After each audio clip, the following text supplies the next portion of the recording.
It lays the predicate and the foundation for the development of a weather satellite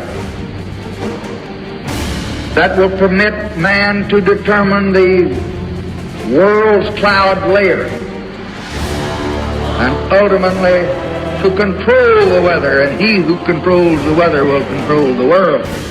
Solar storm so powerful it shut down farm equipment across the U.S. and Canada. That headline from Futurism.com.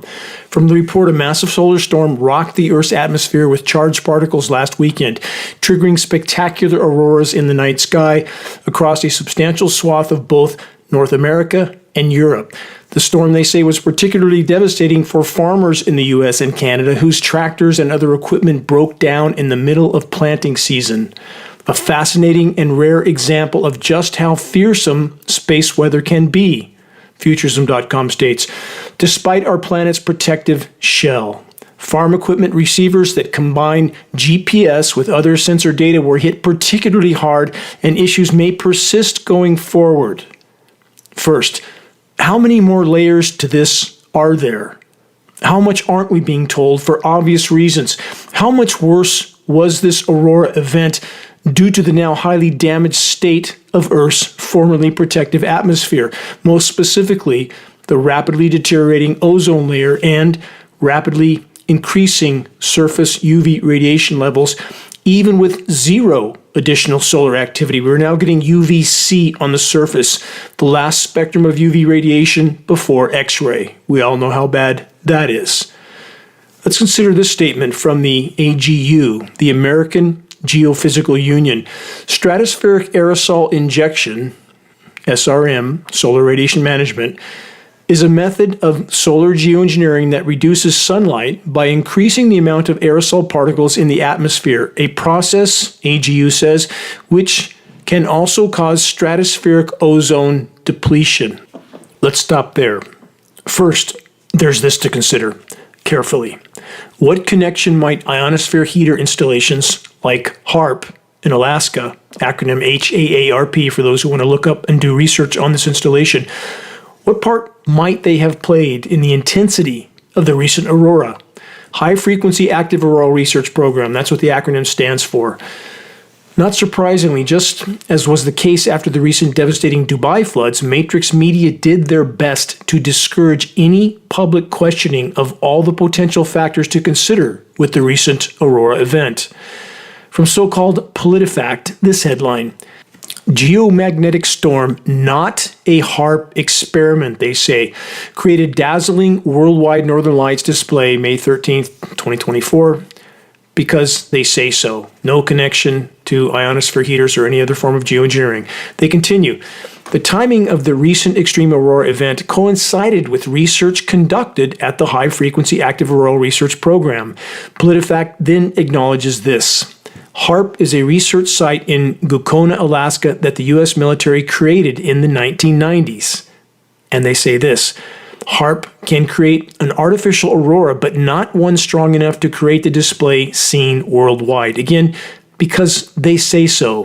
PolitiFact provides no corroborating data or statistics. Next, PolitiFact says this, quote, perhaps because of its government origin, HAARP, again an ionosphere heater location, has been the subject of numerous baseless claims which PolitiFact has debunked that say the weather is being manipulated.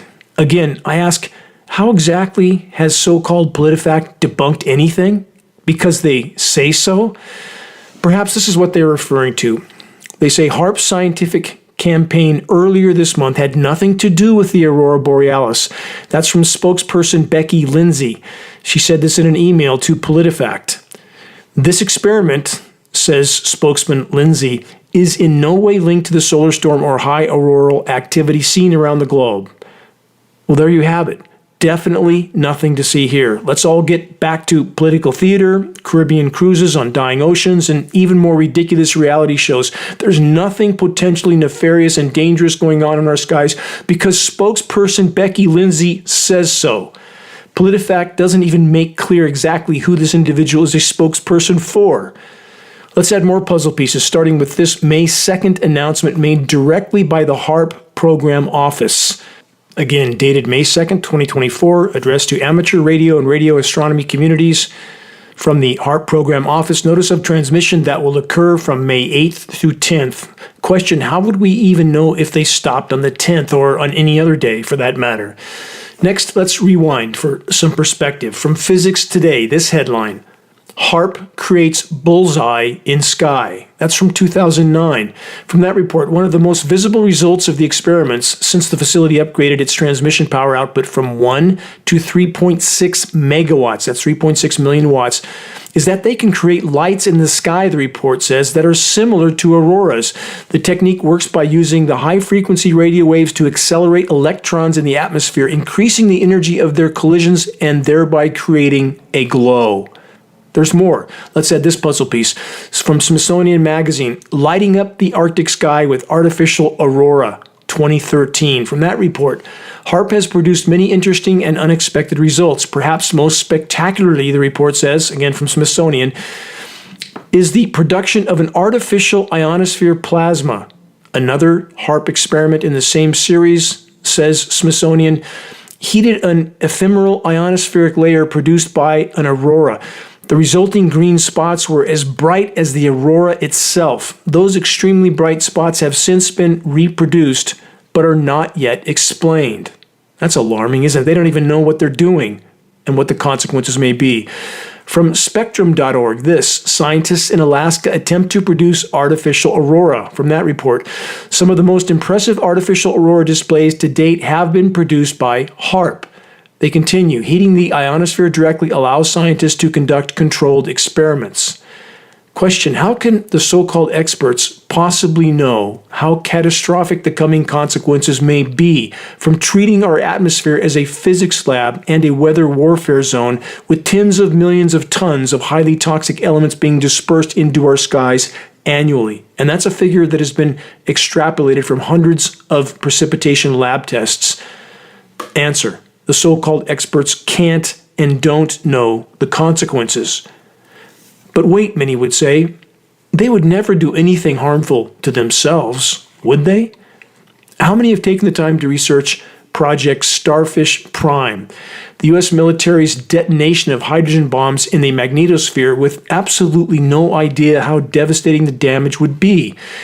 A number of scientists believe that this insane experiment could collapse the atmosphere and potentially kill all life on Earth. Did that possibility stop the criminally insane controllers from carrying out their ongoing nuclear nightmare experiments in the magnetosphere? Of course not. The consequences of Project Starfish Prime are still manifesting to this day, as are nuclear power plant nightmares with 442 meltdowns to go and 60 more nuke plants under construction, and who knows how many more nuclear bombs being built. The insanity of the controllers and the willful obliviousness of the majority population both seem limitless at this point. Another note on the atmospheric disturbances, what are they prepping us for?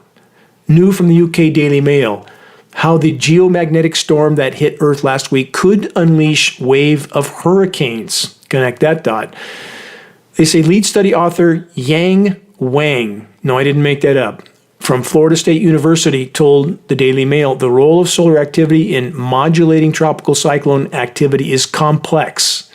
And that's a very ambiguous statement, isn't it? The UK Daily Mail report with lead study author Yang Wang continues. This isn't the first time the HARP team has made an artificial aurora, but the new development suggests they are gaining more control over the process. Let's stop there. What's that mean? Who is gaining control over what process? Again, for the record, the U.S. military has been engaged in hurricane modification operations since Project Cirrus in 1947. How far has their technology advanced since that time? What exactly are their plans for the coming cyclone season? And when will our military brothers and sisters stop blindly following orders because they're told anything and everything they participate in is about preserving and protecting so-called freedom and democracy, often at the point of a gun, or protecting freedom and democracy by placing populations on the receiving end of carpet bombing and climate engineering, aka weather warfare? To our military brothers and sisters, fathers and mothers, I say this, please deeply consider the oath you took to protect your countrymen from all threats, foreign and domestic.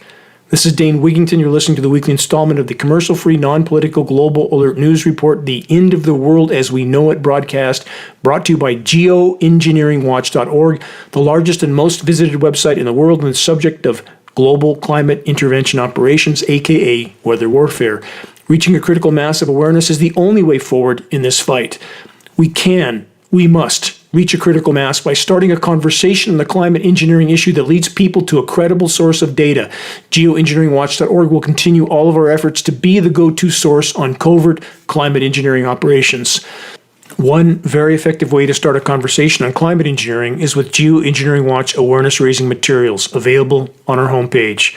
If we can fully expose weather warfare, so many other truths will be forced to the full light of day with it. Moving on from vox.com, something weird is happening with tornadoes. Really? Just tornadoes? How about all weather everywhere, along with the total filthification of our formerly blue skies?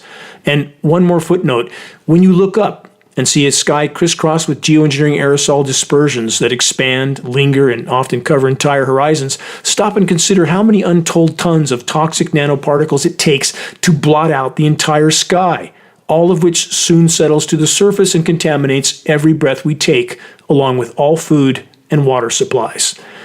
Anyway, back to the vox.com report titled Something Weird is Happening with Tornadoes. Tornado season is changing, they say, and that could have major consequences. Increase in tornado clustering, formerly extreme rare in the northern hemisphere, clockwise rotating tornadoes are also ramping up. There's more, of course, but you get the idea. The usual vague, something is weird with the weather, something isn't right, something is going on that we just can't figure out, blah, blah, blah. From the so-called climate science community that by continuing to criminally deny climate engineering has betrayed the whole of the human race in the entire web of life. Again, as stated on previous broadcasts, colliding chemically nucleated cooler air masses being manipulated in from the western U.S. from the Pacific, with pressure zone manipulated flows of record warm Gulf of Mexico moisture from the south, creates colliding air masses, atmospheric instability, cyclonic rotations, hurricane force straight line winds, and the constant, ever more extreme hail. Again, search the chemical ice nucleation factor from geoengineeringwatch.org, or better yet, search the whole engineering winter section on the homepage of Geoengineering Watch. Engineering wildfires, engineering droughts. So much information there that we need to understand so that we're more clear on how dire the threat is from what's occurring in our skies. Next, from ATMOS, Earth.com, Shady Science, the dangers of secret solar geoengineering. That's a little more straightforward. From the report, a lack of transparency in solar geoengineering projects may tank public perception for an already maligned climate change strategy. Justifiably maligned, I would say. Some scientists have warned that solar geoengineering could be risky. Could be? Might be? What could go wrong with filling the skies with tens of millions of tons annually of toxic nanoparticles that contaminates everything, destroys the ozone layer, completely disrupts the hydrological cycle? What could go wrong?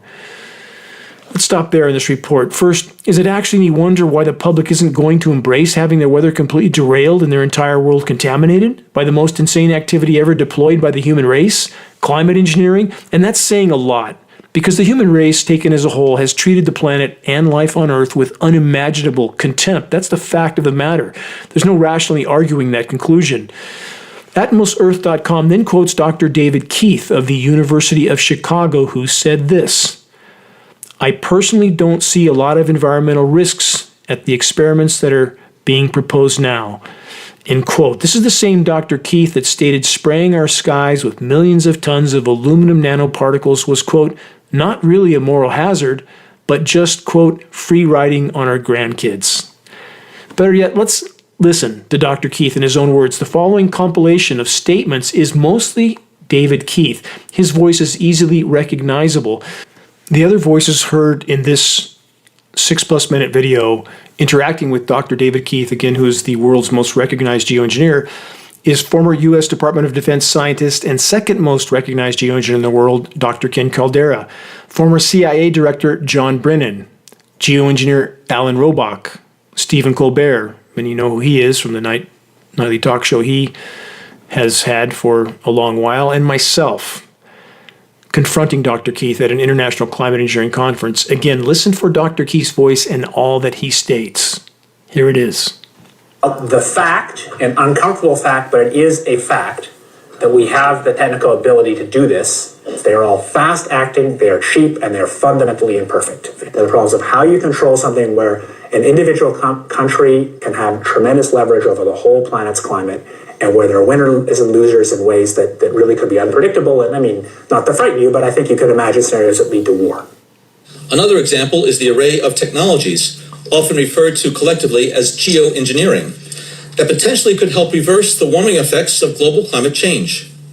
One that has gained my personal attention is stratospheric aerosol injection. There's all sorts of ways you could do this, but the standard idea has always been spray sulfuric acid in the stratosphere 20 kilometers over our head and use that to stop the planet warming up. The example many people cite was when the Mount Pinatubo volcano exploded.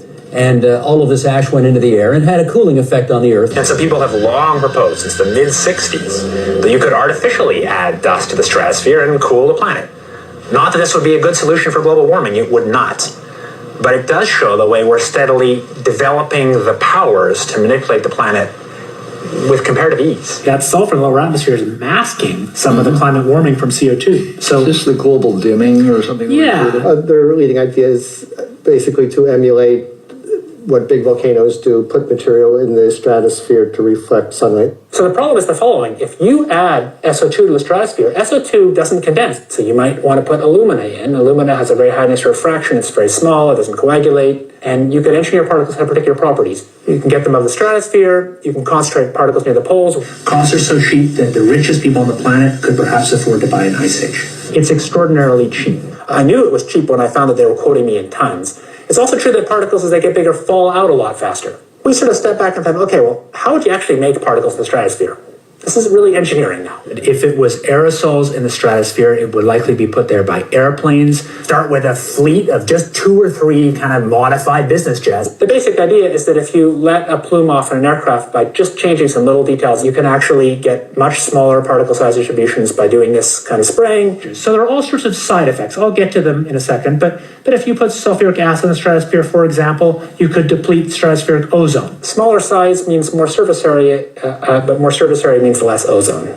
Is this stuff in the stratosphere going to be killing some number of people that are going to be sacrificed? It's an obvious concern. So if it kills 1 million people and we're only doing 1% more, we're just killing 10,000 more people. You can do math. Okay. But that's so killing people is not the objective here. So if I made a decision, or if there was a collective decision to do a geoengineering program, and you put, say, the kind of program I think makes more sense to put about 1 million tons a year in, but let's say, you might end up killing many tens of thousands of people a year as a direct result of that decision. And so the only thing that we can do to cool the planet, or that society can do to cool the planet, is deploy these sorts of technologies. And by the way, it's not really a moral hazard. It's more like free riding on our grandkids. It's not really a moral hazard. It's more like free riding on our grandkids. It's not really a moral hazard. It's more like free riding on our grandkids. And it means there are going to be winners and losers, just like there are winners and losers for CO2, but they're different winners and losers. So this makes the problem, if anything, harder to solve. You've introduced another dimension of complexity into the managing the planet's climate problem. Numerous air quality studies, including from CARB, California Air Quality Resource Board, have named submicron-sized particulates as being particularly harmful for human respiration. Through all the discussions today, I have not heard any mention of this fallout. And has this been studied, and also the effects of a highly reactive metal like aluminum on toxifying soils and waters? The question is, what would be the effects of these materials on human health if they came down into the stratosphere? In particular, small particles of aluminum. In our climate model, we looked at how much additional acid rain, acid snow you would get from the sulfur coming out of the stratosphere if you did it at a rate of 5 megatons per year or 10 megatons per year of sulfate. And it turns out that amount is so much smaller than what humans put into the troposphere on an annual basis by burning fossil fuels as a byproduct. Even in pristine areas, the soil would have a burning capacity and it wouldn't be harmful. So the collaborators in my working on the aerosol scheme are actually folks from Carnegie Mellon who focused on human health impacts. And while we haven't published it, that was the very first thing we did, was do the order of magnitude calculation in the federal pencil and paper, but with an expert on human health impacts about whether there could be an issue. And the answer is no, clear cut no. So for the numbers of particles going in the stratosphere are so tiny compared to the loadings on human health. There are other things that worry me a lot, like the rain on these particles in the upper troposphere, when they might affect high clouds.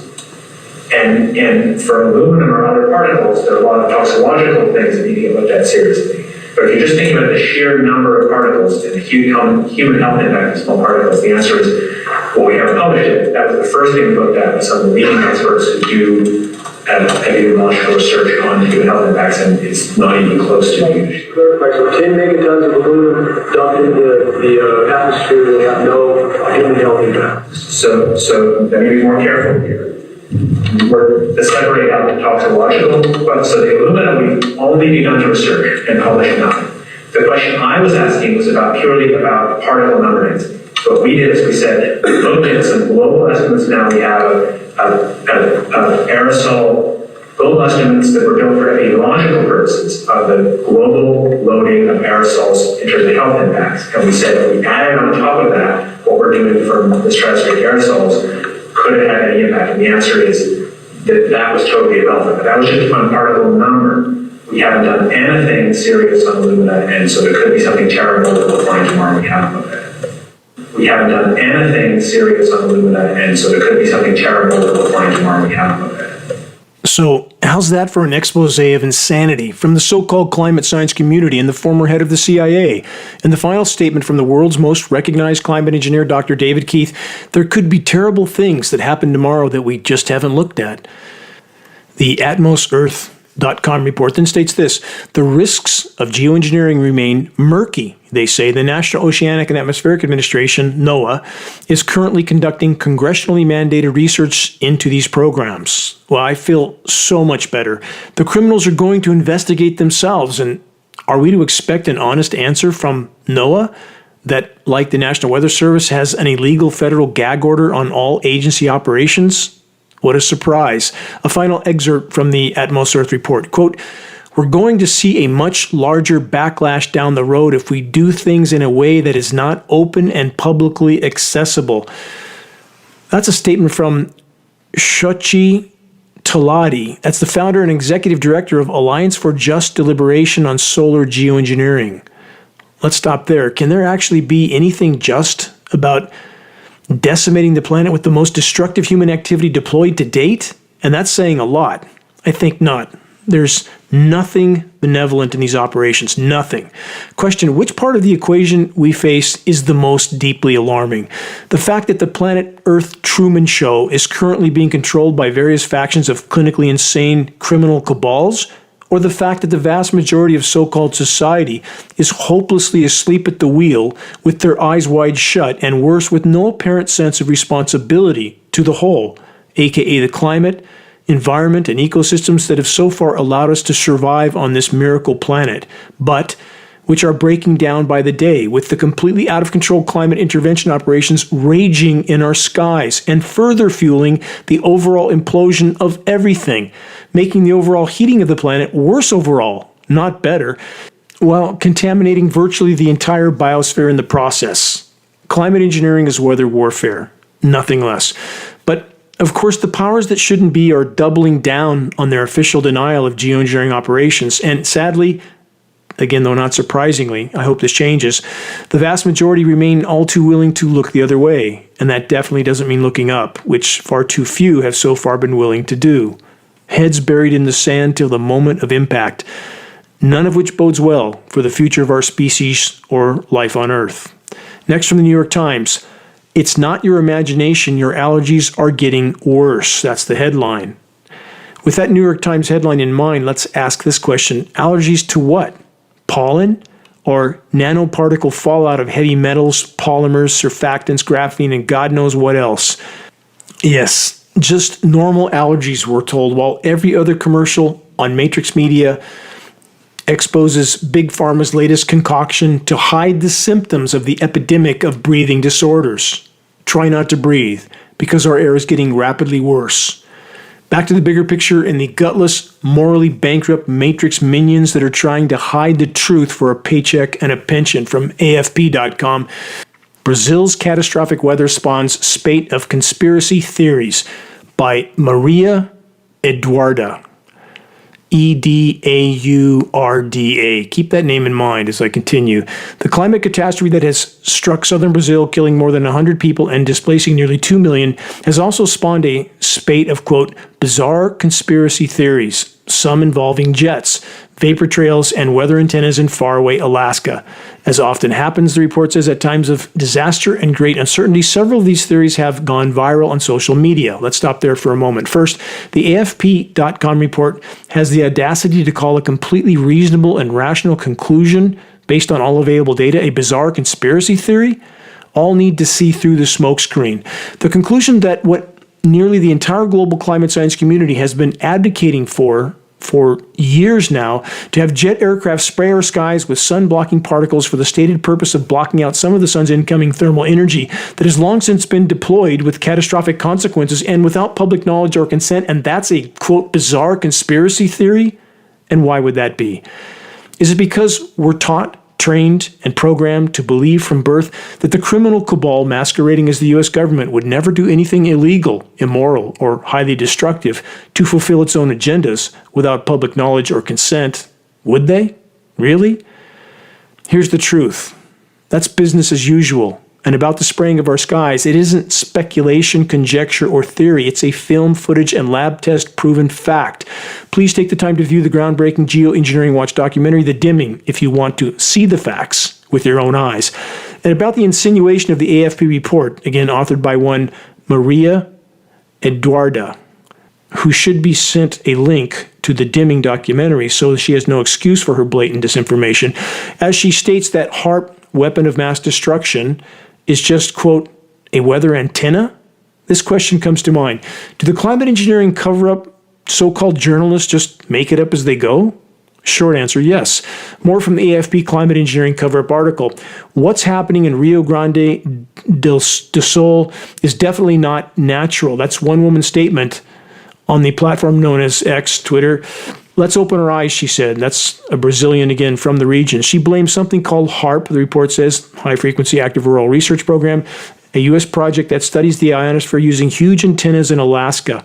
It's an ionosphere heater. It's a weapon of mass destruction. The report says other people have posted images of airplanes crisscrossing the skies over Brazil, hard-hit state of Rio Grande do Sul, saying the trails of condensation left by jets contain toxic chemicals as part of a secret and nefarious government program. Just condensation trails? And exactly how would AFP author Maria Eduarda, Eduarda, know that? Answer, she couldn't, and she doesn't. But of course, the U.S. government crime syndicate would never conduct a, quote, secret and nefarious program, would they?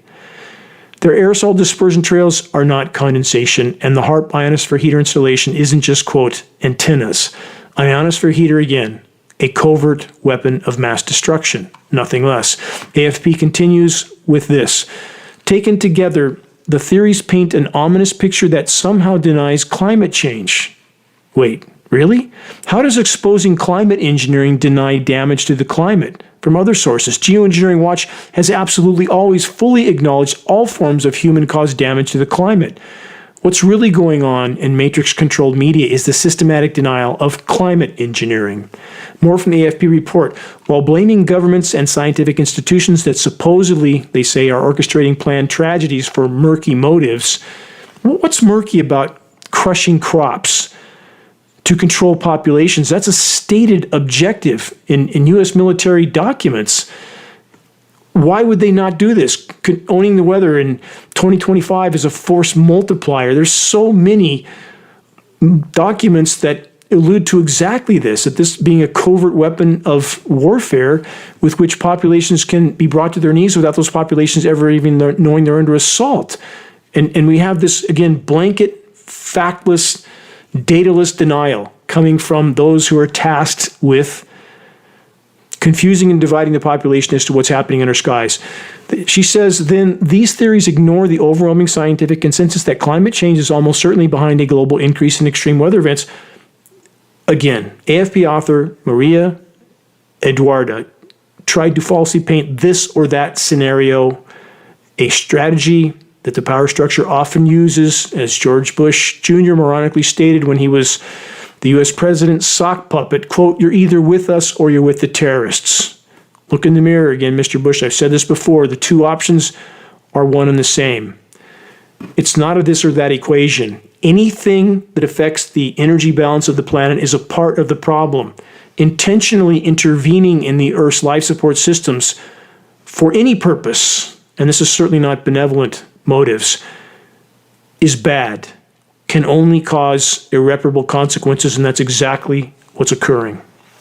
Here's the final excerpt from the AFP report. People's trust in fundamental pillars of democracy is being undercut by these attacks on governmental authorities, scientists, and the press, all of them accused of manipulating the truth.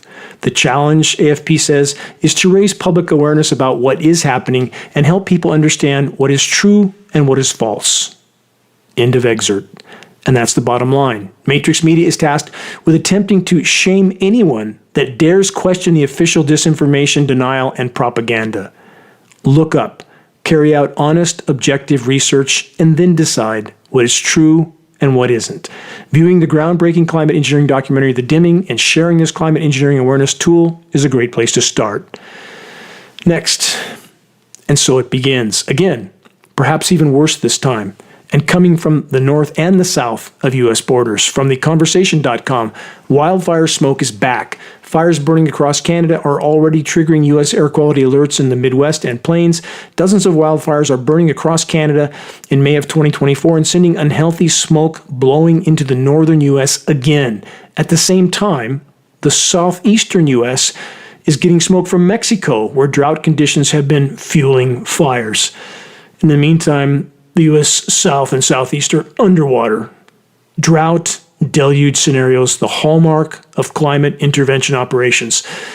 The Conversation.com report then states the following, which is a half-truth at best. Global warming means more fires. Hotter, drier conditions coupled with dry grasses and underbrush that accumulated over decades of fire suppression have made large wildfires more common. Now, here's what's making the fires worse, and please search the engineering wildfires section on the homepage of geoengineeringwatch.org. I know about habitat restoration. I know about destructive logging, which doesn't help the forest, it harms it. You clear the canopy so that the understory can grow again. You take all the good specimens out of the forest. You completely alter the composition of the forest. I have done massive scale habitat restoration programs to try to fix exactly that process. And we're told by so-called official agencies that the forests are burning because we're not cutting down enough trees. And I filmed what former administration official Ryan Zinke with the Trump administration said when he came to Reading, that basically if we cut down all the forests, we won't have to worry about forest fires anymore because we won't have any forests. And I filmed exactly what they're doing in the forest here in Reading. It's under the, I believe, the Into the Wild section on the homepage of geoengineeringwatch.org. There's nothing left. Nothing that matters. A straggling tree here and there, and the rest is clear cut. The forest is gone. No more forest fires.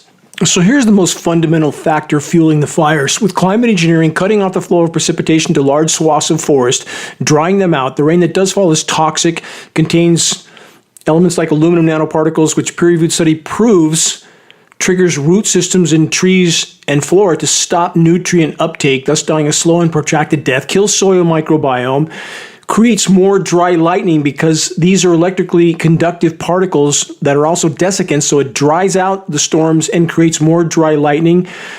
They're desiccant particles, so they coat the entire forest, foliage, and floor with an incendiary dust, and it's destroying the ozone layer, which is frying the trees from the top down from every conceivable direction. Climate engineering is the single biggest factor setting the conditions for these wildfires to burn with such ferocity. The cause of ignition, completely separate subject. That can be many different factors.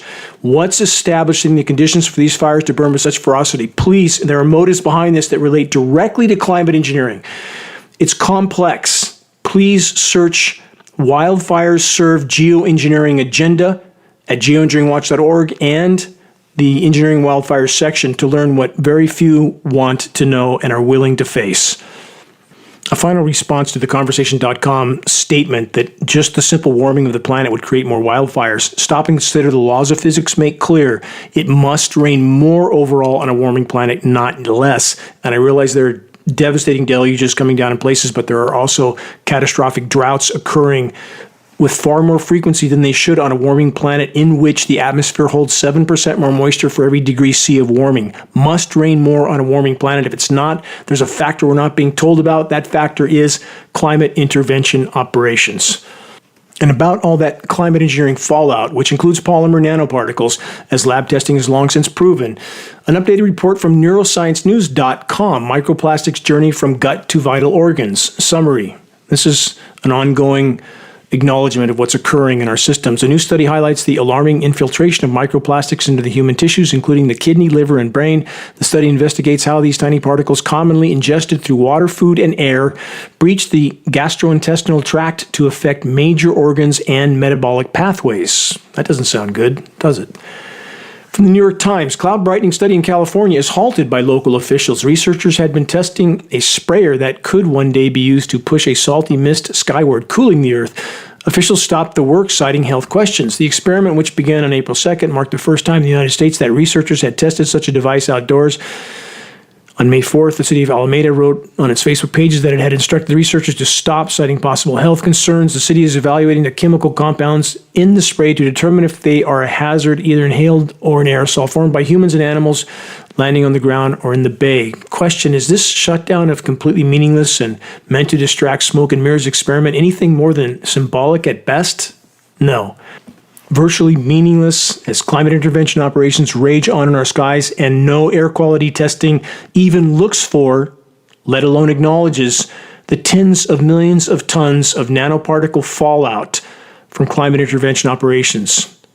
PM10 is the most they look for. We're talking about nanoparticles. All of them go under the radar, and that's by design. From weather.com, unusual May Hawaiian storm to bring mountain snow, severe weather, and flooding. That's correct. A winter storm warning in Hawaii last weekend.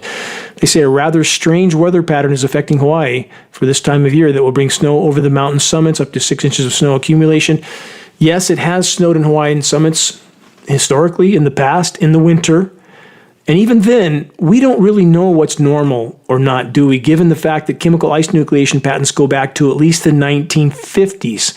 So how many of us have ever truly known natural weather? And certainly for this time of year, when it's 124.7 degrees just below the Tex-Mex border, 116 in Texas, 100 degrees in Washington State. What's it doing snowing in Hawaii and Colorado at the same time? Most of the rest of the planet in total meltdown, except for the places where there's a chemical cool down, which kills crops. I'll get to that in a moment. Just happened in Russia.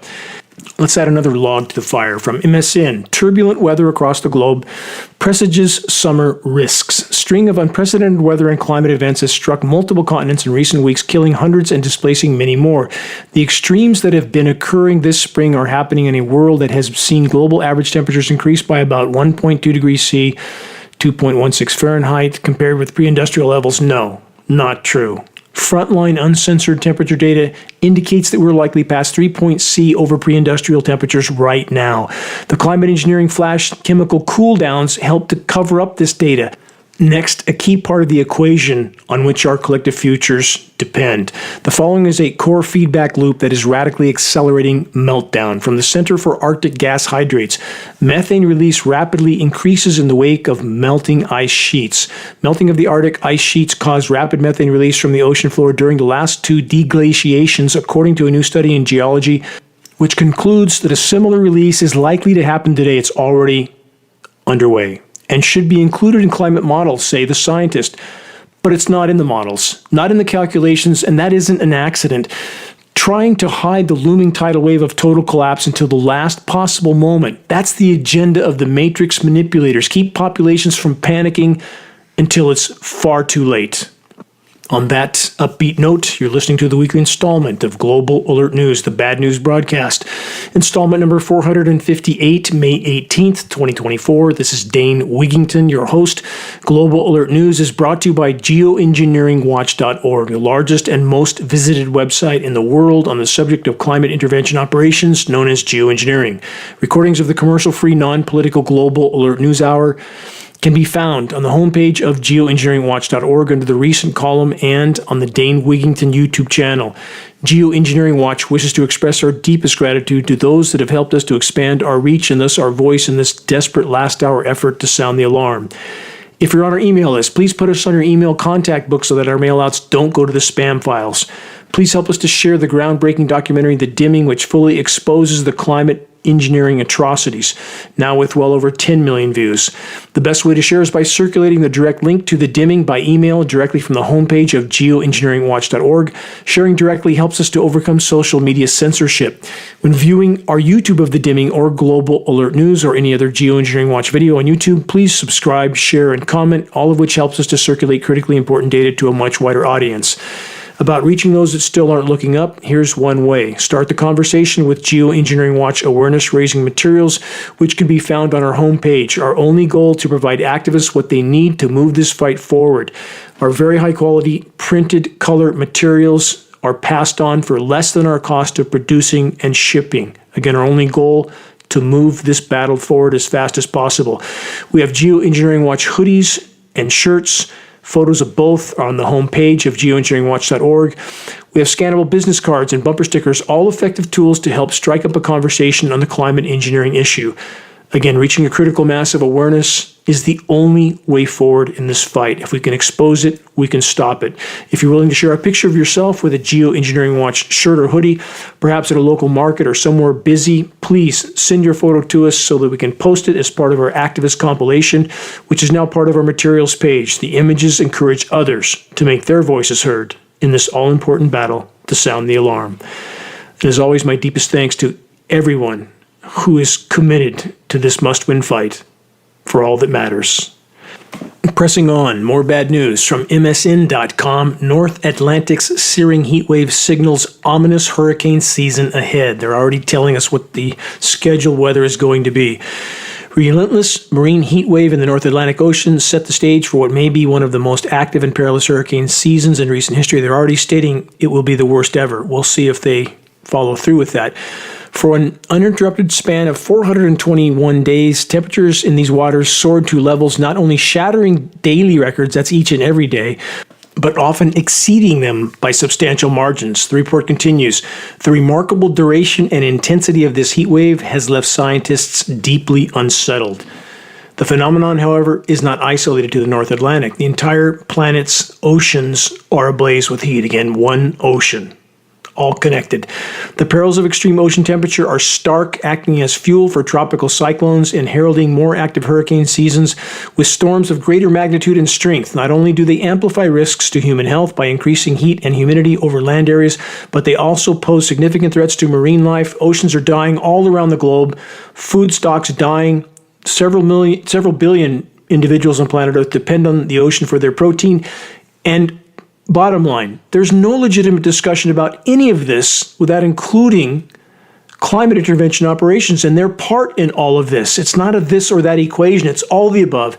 Everything the human race does that interferes with the energy balance of the planet and destroys the planet's life support systems are part of the problem. All of it. The report then says the uptick in ocean temperatures outpaced scientists' expectations. At this point, a year ago, no one, they say, would have guessed what was about to come. Really, no one could have guessed what was about to come. That's why geoengineeringwatch.org didn't guess. We've based our conclusions over the last 15 years on data, and we knew all of this was coming. We said so on the record. Why didn't the so-called climate science community know? And even now, their criminal denial of climate engineering operations continues. Here's more from CNN. Thousands of Canadians have been forced to evacuate from raging wildfires.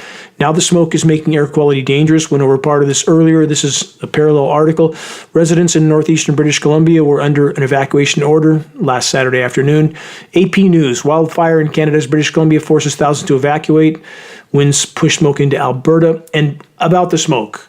Same thing happened last year. And with a ionosphere heater-induced high-pressure heat dome, they can push the atmosphere down and hold that smoke on the ground wherever they want for as long as they want. And that's why the smoke doesn't just blow out now. It often hangs around for days and days and days in densely populated urban areas. I wonder why. What else is in that smoke? And we recorded at geoengineeringwatch.org over the Paradise Fire, blanket aerosol spraying operations. You can see this in the dimming documentary, directly over the smoke bank.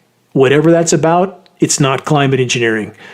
Something very nefarious going on there. We can speculate on the motives and agendas, but that should not be going on, and we captured it on film. Back to some of those temperatures mentioned moments ago, a South Texas town may have just seen the hottest May temperature in Texas history. Went over part of this earlier.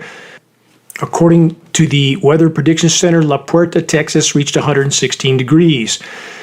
Let's go further south. Mexico heat wave melts temperature records in 10 cities, including Mexico City. From this report from Reuters, Mexico City registered record high temperatures, including the capital, authorities said, amid searing heat wave that has prompted blackouts nationwide and pushed the power grid to the brink. Don't hear anything about this in the U.S., do we, while we're watching nonstop political stupidity day in, day out. And the report states that Gallons, Mexico, that's just south of the Tex-Mex border and just in from the Gulf Coast, hit 51.1 C on May 9th. That's 124.7 degrees Fahrenheit in early May, while there's winter storm warnings in Hawaii and snow falling in Colorado, Wyoming, Montana, 100 degrees in Washington State.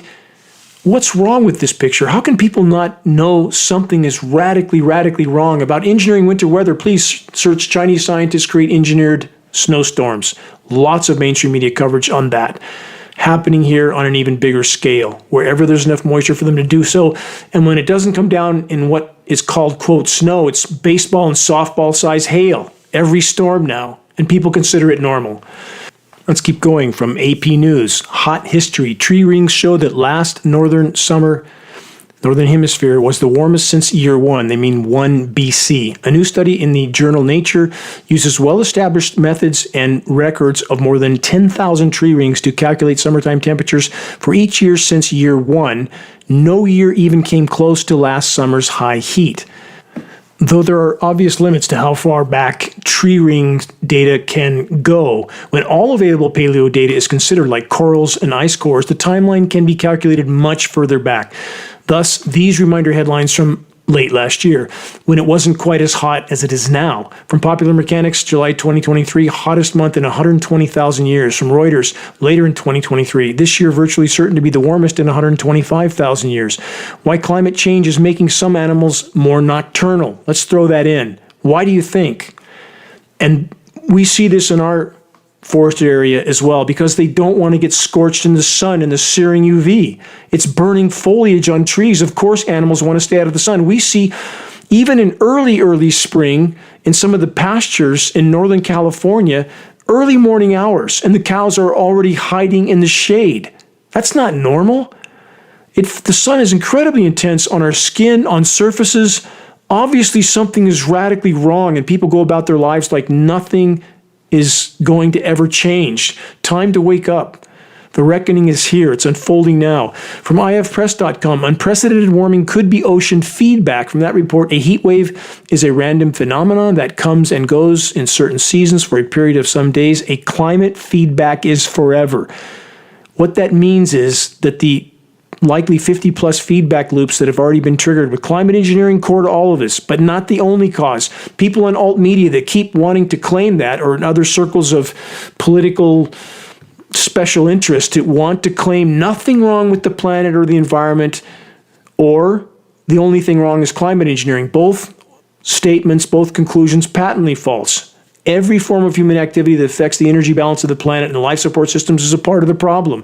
Climate engineering, the single biggest factor at this moment, but nuclear many things could alter that tomorrow if the controllers play their cards. From theconversation.com, thirsty in paradise, water crises are a growing problem in the Caribbean islands. That's going to get very bad soon. They depend on rainfall. From cgtn.com, 315 killed as flash floods hit villages in northern Afghanistan. Lots of tragedies going in those parts of the world that we never hear about here. And more crop targeting. Mentioned this earlier. From Bloomberg.com, Russia crops flip from heat to frost, damaging fields even further. From scorch to freeze, even in the northern hemisphere late spring. Several grain-producing regions have declared an emergency. From the UK Guardian, bananas at risk of devastating disease and extreme heat. Colombian farmers warn bananas are at risk of a devastating disease as extreme heat and volatile rain cycles put the plants under stress. Every form of flora is under stress. I'm watching the forest die around my wilderness home. It's dying by the day. Earlier this year, from EurasiaReview.com, this climate change, fungal disease endangers wheat production. The report says climate change poses a threat to yields and food security worldwide, with plant diseases as one of the main risks. Again, climate engineering ignored, destroyed ozone layer, ignored, VPD, vapor pressure deficit, part of what climate engineering does to the atmosphere, ignored, toxic rain, ignored. They say regionally up to 75% of total wheat acreage is effective. Dramatic yield losses call for adapted management. About fungal everything. First, filling the skies with toxic nanoparticles is a formula for mass fungal proliferation. When beneficial microbiome is killed off, non-beneficial elements like fungal everything proliferates, and the atmospheric particles also act as fungal proliferation platforms. Yes, there's no shortage of bad and worse news. Much more I could cover in this broadcast, but I'm almost out of time. And about the Eurasia Review report statement that we need to adapt. Newsflash, we can't adapt to a dead planet. And short of a complete course correction, that will be our near-term collective destination. The next headline calls for careful consideration from AEI.org, Culling for Climate. Report states, over the weekend, Bill McGuire, an emeritus professor of geophysical and climate hazards at University of College London, set a Twitter fire with the following tweet, which foresees the, quote, cooling of the human population as, quote, the only realistic way to address climate change, a tweet which he later deleted. AIE.org then states, quote, the issue of overpopulation is one that has long been present in the climate science community, but it is rarely discussed in public in the stark terms employed by Bill McGuire. Taken as a whole, the human race has treated our miracle planet with unthinkable contempt, with climate engineering, weather warfare at the top of the list of unimaginably destructive human activities. But the rest of the list is also endless. If it isn't yet clear, we're circling the proverbial drain, not just the human race, but all life on Earth. Yes, the damage is that severe. The consequences are already unfolding. If we collectively continue on the current course far sooner than almost any yet imagine, it will be game over. But here's my question, which relates to the cooling comment I just covered from Professor Bill McGuire. Why are the vast majority of populations so willing to allow the parasitic predator class to determine by any means they wish who is eliminated and who gets to stay, at least for the moment? Again, I ask, why are so many so willing to actively or passively participate in their own extremely near-term demise, in the demise of their own posterity? Why? It's the same core cancer of control that's the orchestrator of everything from conflicts to climate engineering and the mainstream media weapon of mass deception that has so effectively been utilized to program populations as to what they should believe about all of it. Question, is our primary purpose on this planet to pursue personal pleasures and entertainment, no matter the cost to the whole or to anyone? Is that why we're here? Is that why some so-called preachers are pushing the name it and claim it cons from behind their pulpits? Just tell the sheep what they want to hear and then pass the hat? Isn't this more or less a model for the whole of industrialized, militarized so-called society? A massive Ponzi scheme that will soon end poorly? Is this what biblical scriptures and other great traditions teach? No, it isn't. We, all of us, each of us, are responsible to man our individual posts and to do our best to make a difference for the better given our individual circumstances. As the saying goes, in a time of universal deceit, simply telling the truth is a revolutionary act. We are the revolution. If the truth is to be known, it's up to us. If you want unshakable solace, face the gathering storm head on. With the knowledge and faith that we are not alone in this fight, there can be no comfort in cowering below deck on the planetary Titanic. The only way any of us can ever know if we could have made a difference is to try, with every fiber of our being, to learn how we can most effectively and efficiently move this fight forward every single day in many ways. Again, This reminder, as the Hopi elders stated so long ago, we are the ones we've been waiting for. Share credible data from a credible source. Check the activist suggestions link on the homepage of geoengineeringwatch.org for specific instructions on how to make a difference in this battle. Please make your voice heard. We are all here for a reason. That we must never forget. Stay strong, never yield. Until next week, this is Dane Wigington from geoengineeringwatch.org.